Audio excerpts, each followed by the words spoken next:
Vivimos en una sociedad pagana. Creo que es demasiado obvio a todos nosotros. Hemos pasado por un tiempo de fuerte influencia bíblica y cristiana, pero los efectos de aquella influencia en este momento se están decayendo.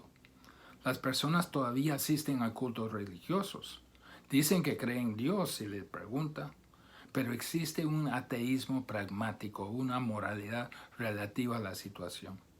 Parece que cualquier vestigio de cristianismo que todavía existe en nuestra sociedad es a lo mejor débil e inconstante, casi apóstata.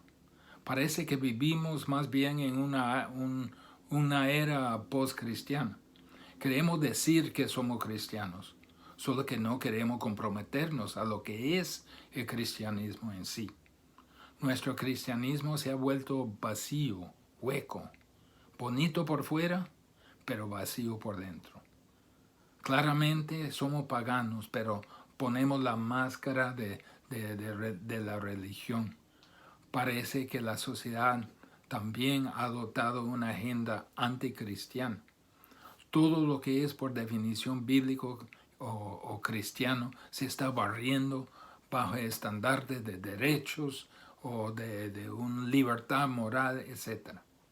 Todo lo que una vez daba el fundamento de bien y mal, una moralidad bíblica y una norma divina, se han quitado. Moralidad bíblica es asaltado todos los días. El Dios de la sociedad es la libertad moral, la libertinaje. Materialismo, destrucción de la familia, males sexuales, drogas, educación pagana, son casi endémicos. Como sociedad hemos quitado todas las normas y ahora no podemos descifrar ni lo que es bueno ni malo y no podemos enseñar a nadie ni tampoco podemos controlar el comportamiento hasta de nuestros hijos. Los avivamientos de los 70, de los 80 se han vuelto en libertinaje y desenfreno en este siglo. Este siglo se ha descartado las Biblias, los libros de enseñanza cristiana, las conferencias de Biblia, los estudios bíblicos. Se ha sustituido todo lo digital en el Internet con todas sus influencias mundanas que nos vacunan contra la perversidad de pecado. Estamos cansados de la evolución de libertad hasta el punto que cualquier persona puede hacer lo que le plazca sin ninguna consecuencia. Estamos molestos que la perversión se legaliza, abiertamente rechazando la voluntad de Dios. Es una cosa tener pecado, pero es otra cosa definirlo como comportamiento humano aceptable. La situación es tan preocupante que tememos por nosotros mismos, pero mayormente tememos por nuestros hijos y nuestros nietos. Y lo peor está todavía por venir. La pregunta que quisiera proponer hoy es cómo debemos responder ante una sociedad tan pagana. ¿Cómo debemos reaccionar? ¿Cuál es la respuesta apropiada para un cristiano y una sociedad pagana? Pablo contesta esta pregunta en Tito 3, 1 al 8. Es precisamente el asunto aquí. Tito está en la isla de Creta rodeado de una cultura corrupta y pagana. Las congregaciones cristianas están como islas de justicia en medio de una cloaca de paganismo. ¿Qué deben hacer? ¿Cómo podrían tener efecto en la sociedad alrededor? ¿Cómo podrían ser luz y sal? Nuestro deber no es impactar a nuestra sociedad. Eso no es nuestra meta. No es nuestra meta cambiar por fuera los valores, los morales, imponer su comportamiento o su conducta. Nuestro deber tiene que ver con su salvación. No podemos cambiarla por fuera. Se necesita un cambio interno. Es asunto de salvación.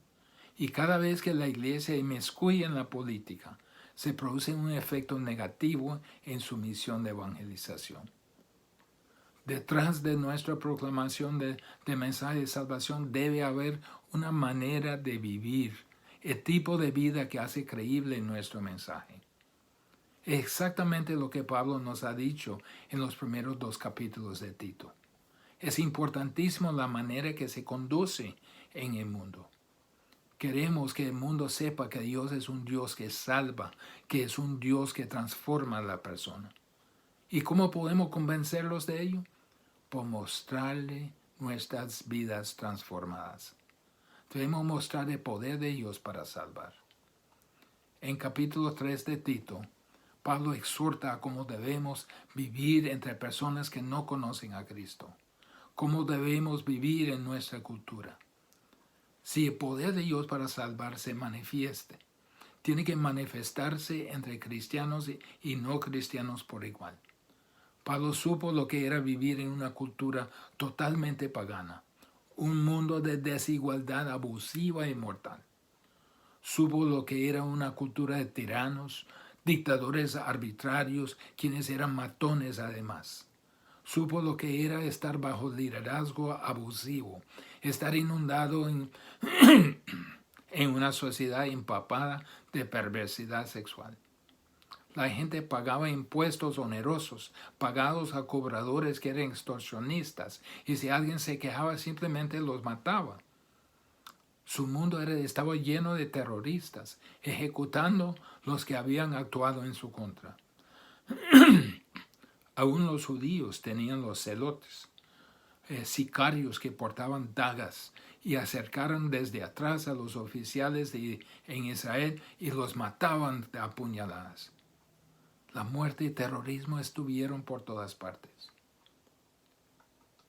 Pero en contraste, Pablo nunca dijo en ninguna de sus cartas, en ningún momento dijo, ahora, damas y caballeros, tenemos que reformar a nuestra cultura, tenemos que imponer las virtudes de Dios. No lo hizo. Lo único que dijo fue, tenemos que evangelizar a nuestra sociedad, a nuestro mundo. Tampoco llamó a una marcha ni protesta en contra de la mentalidad del tiempo. Más bien llamaba a la proclamación del Evangelio que transforma la vida. Pero no solo la proclamación, sino la vida dentro de la congregación y fuera de la congregación que daba fe que este Evangelio era creíble. Lo que Dios había hecho para los cretenses, Dios quiso hacer para muchos más. Y la conducta de los creyentes era esencial a esa obra salvífica. Entonces dijo a Tito en Tito 2:15 que instruyera a la gente. Esto habla, exhorta, dice, y reprende con toda autoridad respecto a su deber en un mundo pagano. Era tan importante. ¿Cuál es nuestro deber? Vean versículo 1. Solo dijo una palabra para iniciar. Recuérdales. Lo que está por decirles no era nada nuevo. Obviamente había cubierto ese tema en el pasado. No era algo nuevo. Deberían ya procesado esa enseñanza en sus vidas. Ciertamente los creyentes conocían sus responsabilidades para vivir en una cultura pagana, pero necesitaba que alguien se les recordaba. Esto es un deber sagrado para cualquier persona que comparte la verdad de la palabra de Dios a otra persona. Estamos aquí para recordarle lo que ya saben. Cuando Pablo le dijo a Tito, recuérdales, usaba un tiempo presente, lo que significa que Tito tenía que estar constantemente recordándoles de la necesidad de comportarse en una sociedad pagana. Pablo ahora les dice que deben recordar 4 grandes realidades que forman la motivación para vivir con excelencia en un mundo pagano. Recuerda la realidad de su deber. Es una realidad que tiene deber. Recuerda la realidad de lo que era su condición antes de aceptar a Cristo. Recuerda la realidad de su salvación y recuerda la realidad de su misión. Veamos el primero. Recuerda la realidad de su deber. Tito 3, versículos 1 y 2. Recuérdales que se sujeten a los gobernantes y autoridades, que obedezcan, que estén dispuestos a toda buena obra, que a nadie defamen, que no sean pendencieros, sino amables, mostrando toda mansedumbre para con todos los hombres. ¿Cuál es nuestro deber? Tal vez se siente herido en ese momento. Tal vez se siente decepcionado. Tal vez sentimos enojo a ver que la sociedad está destruyendo a la influencia cristiana. Quisiéramos que vuelva a lo que era. Tal vez sentimos molestos a ver lo que hace o no hace el gobierno. ¿Cuál es nuestra respuesta? Léalo de nuevo. Recuérdales que se sujeten a los gobernantes y autoridades, que obedezcan, que estén dispuestos a toda buena obra, que a nadie defamen, que no sean pendencieros, sino amables, mostrando toda mansedumbre con todos los hombres. Pablo destaca 7 virtudes de nuestro deber. No importa quién sea su gobernante, puede ser César, Herodes, Pilato, Félix, Festo, Agripa, o tiempos más modernos de Stalin, Hitler, Churchill, el rey Carlos, Xiomara, Zelaya, Biden, Trump, lo que sea. Usted se someta. Enséñales a someterse, dijo Pablo. La realidad de su deber es someterse. Esa es la realidad. Los gobernantes eran tiranos en el tiempo de Pablo. Faltaba mucho la integridad. Eran asesinos. No eran nobles. Gobiernos hicieron leyes que no eran justas ni equitativas. Pero Pablo dijo bajo la inspiración de Dios que se sujetan a los gobernantes, a las autoridades. Estaba repitiendo un principio bíblico bien conocido. En Mateo 22, versículo 1, y Cristo dijo, y les dijo, dad pues a César lo que es de César, y a Dios lo que es de Dios. Ellos estaban tratando de atrapar a Cristo y le preguntaron si era lícito pagar impuestos. Él le mostró una moneda, decía, ¿de quién es esta imagen? ¿De quién es la inscripción? Obviamente era de César. Pero ellos odiaban esas monedas, porque para ellos cualquier cosa que llevaba una imagen, para ellos era un ídolo. Y por supuesto César se proclamaba Dios. Eso era idolatría. Aún pagar impuestos era idolatría obligada. Así lo sentían. Jesús pagó su impuesto, aún con la idolatría de fondo. Jesús dijo, pague sus impuestos. Aunque hagan cosas que no les agrada con los impuestos. Pero el gobierno había sido establecido por Dios. El gobierno tiene un efecto positivo y los cristianos han de someterse a ello. Romanos 13 nos da una declaración más comprensible, más completo de este tema. Versículo 1 lo inicia. Sométase toda persona a las autoridades superiores. Todos en sumisión. No importa si es una democracia, una dictadura, si es comunista o socialista, si es monarquía o totalitario, no importa. Usted está en sujeción. Bueno, malo, indiferente, usted está en sujeción. Usted se somete a las autoridades superiores. ¿Por qué? En versículo 1 dice, porque no hay autoridad sino de parte de Dios. El gobierno es establecido por Dios. Y las que hay por Dios han sido establecidas. Dios ha establecido el gobierno humano. Lo diseñó a existir en varias formas. Existe para que su diseño ejerce el control sobre la vida humana. Entonces dice, sométase. Es establecido por Dios. Si resiste el gobierno, dice en versículo 2, uno resiste a Dios. De modo que quien se opone a la autoridad, a lo establecido por Dios, resiste. Y si resiste, los que resisten al gobierno serán castigados. Los que resisten, dice Romanos 13:2, los que resisten acarrean condenación para sí mismos. Entonces usted se somete al gobierno. ¿Por qué? Porque fue establecido por Dios. Resistir equivale a resistir a Dios, y los que resisten serán castigados.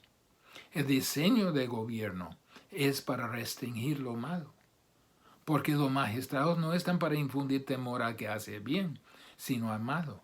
Dios estableció el gobierno para restringir lo malo. El diseño del gobierno es para promover lo bueno. Versículo 4. Porque es servidor de Dios para tu bien, pero si hace lo malo, teme. El gobierno también es empoderado por Dios para castigar lo malo.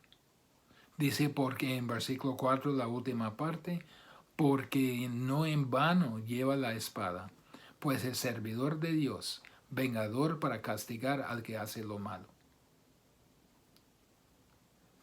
Quiere decir que el gobierno es un ministro de Dios, un vengador que trae ira sobre el que practica la maldad. Por eso no lleva la espada en vano. Dios ha dado el derecho de la pena capital al gobierno.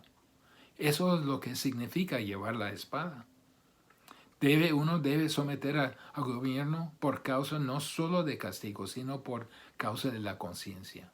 Debe someter al gobierno porque es lo correcto, no solo porque teme el castigo que vendrá si lo desobedece. Debe someterse al gobierno para que podamos vivir y demostrar que este mundo no es el centro de nuestra vida. ¿Qué importa cuánto pagamos en impuestos? A la luz de la eternidad no es importante. Tampoco es importante lo que hace el Congreso, lo que hace el presidente o la presidenta. Lo que sí es importante es vivir vidas santas y traer las personas a Jesús. Primera de Pedro 2:9 también nos hablan de esto, de este mismo tema.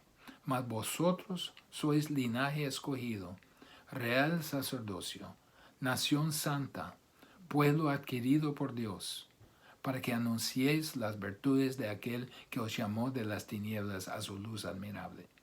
¿Cómo lo hacemos? Baja el versículo 12 del mismo capítulo. Mantengan, dice la Nueva Versión Internacional, entre los incrédulos una conducta tan ejemplar que aunque los acusen de hacer el mal, ellos observen las buenas obras de ustedes y glorifiquen a Dios en el día de su visitación. Y en versículo 13 y a 15, por causa del Señor, otra vez, someteos a toda institución humana, ya sea rey como superior, y a los gobernantes como por él enviados para el castigo de los malhechores y alabanza de los que hacen bien.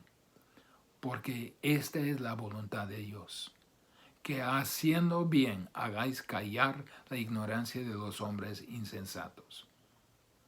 En versículo 17 dice, honrad a todos, amar a los hermanos, temer a Dios, honrar al rey, al gobierno.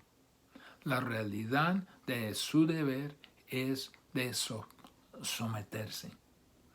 La realidad de su deber también es ser obediente. Tito 3, 1, la segunda parte, que obedezcan, dice. La realidad de su vida en Dios es que debe obedecer lo que dicen las autoridades superiores, el gobierno. ¿No hay ocasión en que debemos desobedecer el gobierno? Me pregunta. Sí lo hay. Hay una ocasión cuando desobedecemos, cuando la autoridad nos exige hacer lo que la Biblia nos prohíbe hacer, o cuando nos pide no hacer lo que la Biblia nos manda hacer. Eso lo vemos en Hechos 4:18. Las autoridades mandaron a los apóstoles que no predicaran en nombre de Jesús. Este es el versículo. Y llamándolos, les intimaron que en ninguna manera hablasen ni enseñasen en nombre de Jesús. No solo de no predicar, sino que no podían ni enseñar. Pero veamos la respuesta de Pedro y Juan. Versículos 19 y 20 de Hechos 4. Mas Pedro y Juan respondieron diciéndoles, juzgad si es justo delante de Dios obedecer a vosotros antes que a Dios. Porque no podemos dejar de decir lo que hemos visto y oído. Yo soy prioridad número 1. Desobedecieron lo que contradijo a Dios, pero tampoco huyeron de las consecuencias, las aceptaron. En capítulo 5 dice que los azotaron, los ordenaron que no hablasen más de Jesús. Pero ellos salieron de la presencia del concilio, gozosos de haber sido tenidos por dignos de padecer afrenta por causa del nombre. Y todos los días en el templo y por las casas no cesaban de enseñar y predicar a Jesucristo. Viene un punto cuando el Estado se vuelve en contra de los cristianos y ordena a los cristianos no hacer lo que Dios expresamente los ha mandado que hicieran.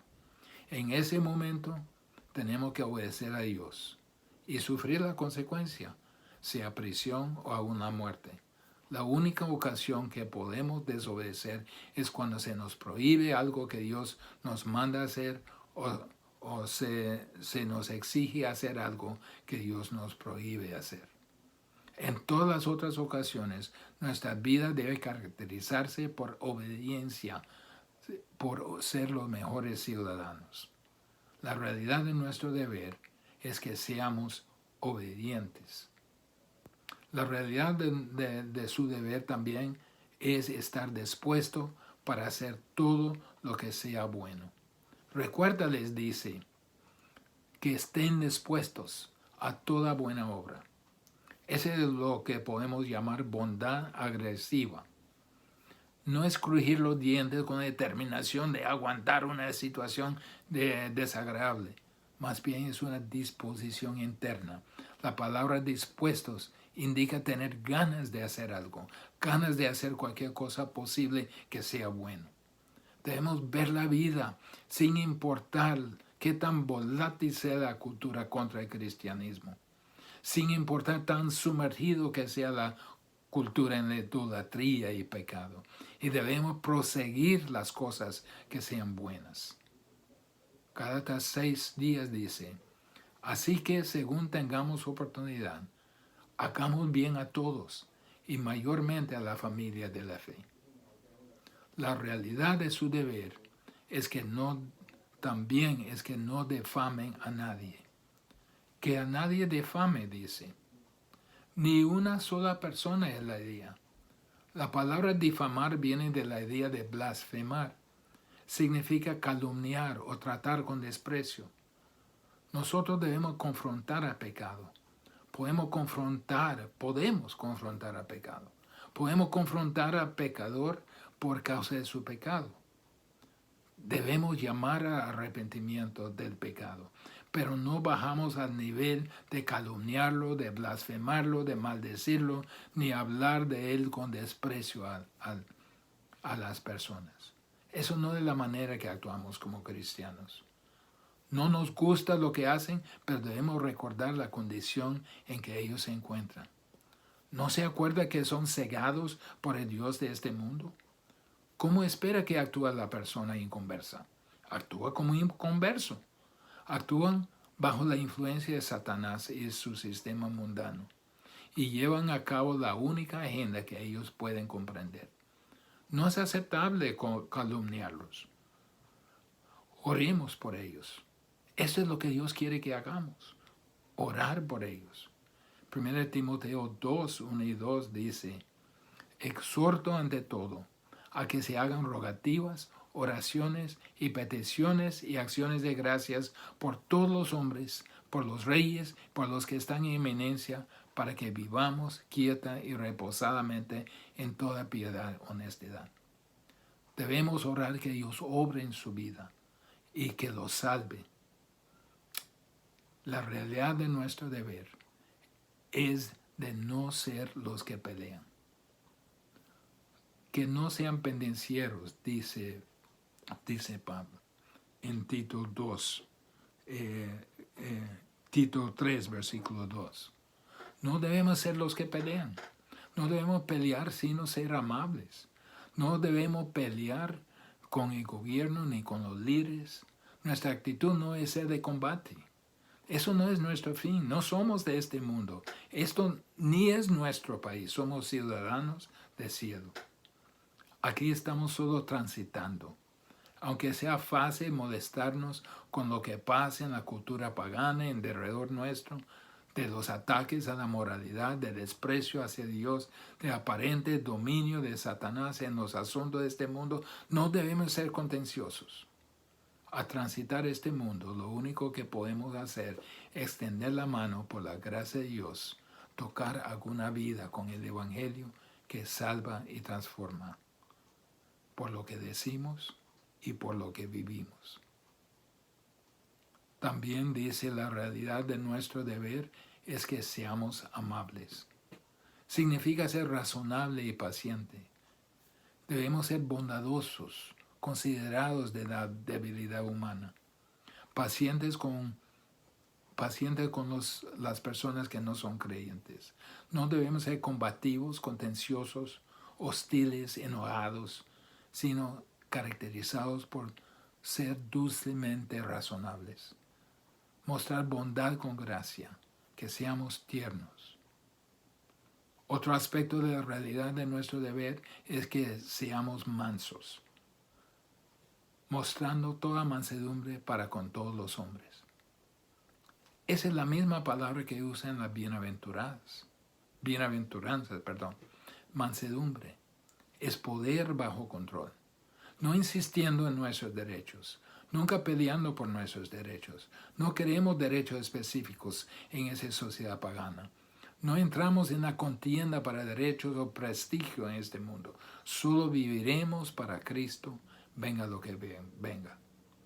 Tenemos una confianza paciente en Dios. Entregamos nuestras vidas a su cuidado. Si vivimos así con mansedumbre, Dios nos podría usar para traer a personas al arrepentimiento y al conocimiento de la verdad. Como dice en 2 de Timoteo 2:25, que con mansedumbre corrija a los que se oponen, por si quizá Dios le conceda que se arrepienta para conocer la verdad. Vean, todo lo que hacemos tiene una meta evangelística. Llama la atención a Dios, porque solo personas transformadas pueden vivir así. Solo personas transformadas pueden demostrar la salvación de Dios. Pablo termina versículo 2 diciendo para con todos los hombres. Qué importante esa expresión. Debe hacerlo delante de todos. Esta frase es tan importante en las epístolas de Pablo. Aparece un buen número de tiempos. Quisiera ilustrar 3 veces. 1 Timoteo 2:1. Exhorto ante todos a que se hagan rogativas, oraciones, peticiones, acciones de gracias. ¿Qué dice? Por todos los hombres. ¿Por qué? Versículo 4 de 1 Timoteo 2. El cual quiere que todos los hombres, ahí está de nuevo, todos los hombres sean salvos y vengan al conocimiento de la verdad. ¿Cómo lo hacen? Versículo 6. El cual se dio a sí mismo en rescate por todos. Dios quiere que todos los hombres sean salvos. Luego dice a los creyentes, viva su vida así para que todos los hombres puedan ver. Eso concuerda con el propósito de Dios para salvar. Todos los hombres necesitan ver nuestro testimonio. Necesitan ver nuestra transformación. Solo cristianos pueden vivir así. Esa es la realidad de nuestro deber. Esa es como debemos vivir en el mundo pagano. Esa es una de las 4 realidades que hemos visto, que tenemos un deber delante de los hombres. Faltan otras 3 realidades en esa porción de Titos. Las veremos la próxima vez. Oremos. Señor, que la realidad de nuestro deber se pesa sobre nosotros, para que estemos diligentes y conscientes de nuestro deber de vivir una vida que llama la atención a ti y a tu salvación, vidas transformadas. Te pido esto en el nombre de Jesús. Amén.